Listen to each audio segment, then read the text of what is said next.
You don't want to see Islam in Africa. You seem to be suggesting to me that somehow No, he didn't say that. Africa. Good evening, ladies and gentlemen. I'm your host, Makedi, and we're about to watch a clip here. I was watching this video and I found it quite interesting, and I thought, let's watch it and share one or two things. Again, if you're new to this channel, please subscribe. It's free and you can always change your mind. It's a long clip, so I won't play the whole thing. Ensuring that there's an accountable government in some foreseeable future.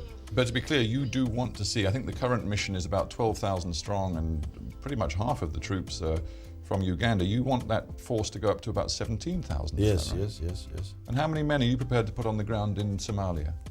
Well, Uganda is a country of 34 million people.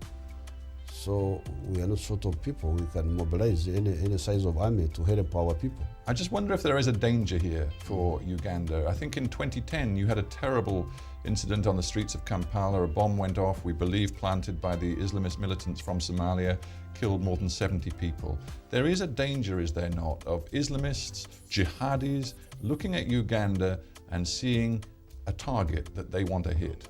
Those jihadists are really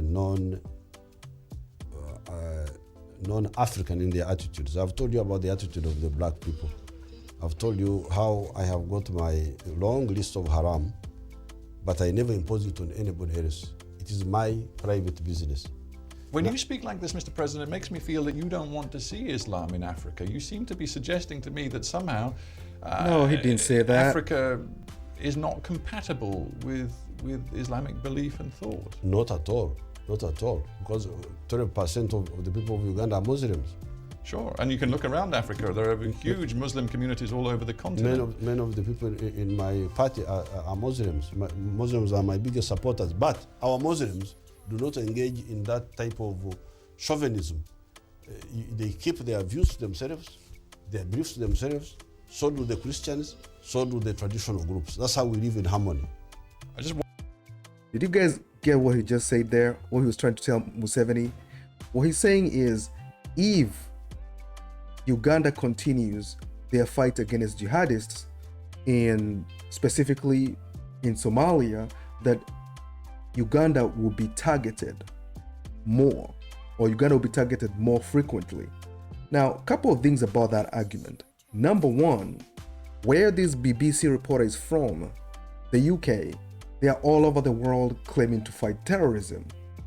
He will never go and ask them, hey, aren't you going to get us more attacked because you're going out there to fight terrorism? He will never ask that.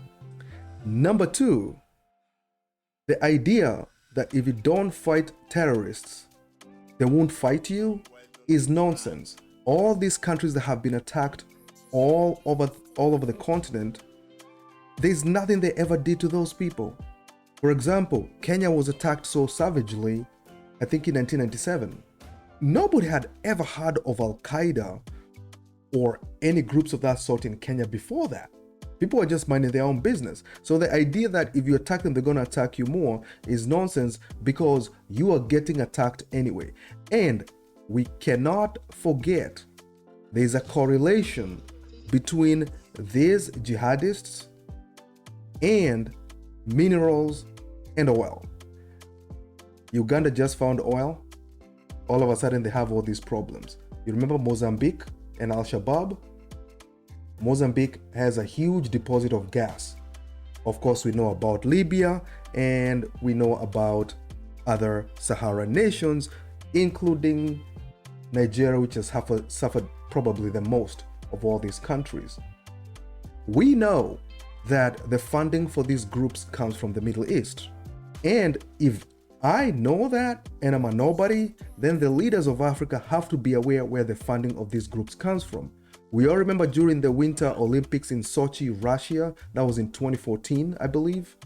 ISIS came up with a video saying they were going to attack the Olympics. What did President Vladimir Putin do? He moved his ships closer and closer to the edge of the Caspian Sea, threatening Saudi Arabia. And then a prince of Saudi Arabia, his name is Bandar Bush, flew to Russia to go talk to Putin, and they had conversations. And during the whole Olympics, ISIS did not attack. But you see, Russia is different because they can do that. African countries cannot. So the best way most of these African countries can deal with this nonsense is by literally scaring the life out of these jihadists. And as Museveni clearly pointed, these jihadists are not a representation of Islam or Muslims. We all grew up around Muslims. We never saw any of this nonsense before. So this is an ideology called Wahhabism, which comes from the Gulf states. We are aware of that. So I like Museveni's answer. I know there's what he would have wanted to say, but he didn't say, because you have to be diplomatic about these things. So I was watching this video and I thought this is something worth discussing. And if you guys have any comments, anything I left off, anything you think I got wrong, please do tell me in the comments below. So other than that, you guys have a good night.